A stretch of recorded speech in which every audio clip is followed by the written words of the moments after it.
Here's how you can easily add music to your Instagram posts.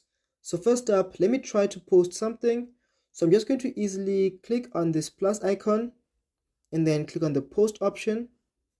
Once I do that, I'm going to easily select a picture. Let's say this one, for example. And let's say I want to add music to this post.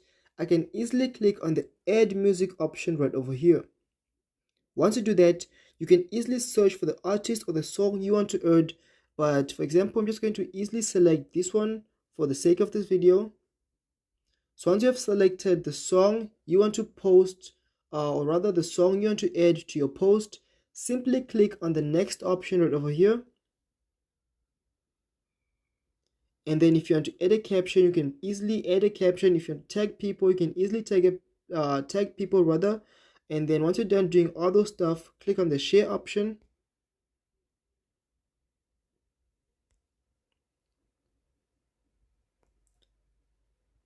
And here's your post right over here. And this post will be playing the song you have chosen, but I'm not going to play the song for copyright sake and stuff like that. But that's how you can easily add music to your Instagram posts. So if you enjoyed this video, please leave a like, comment, subscribe, and I'll see you in the next one.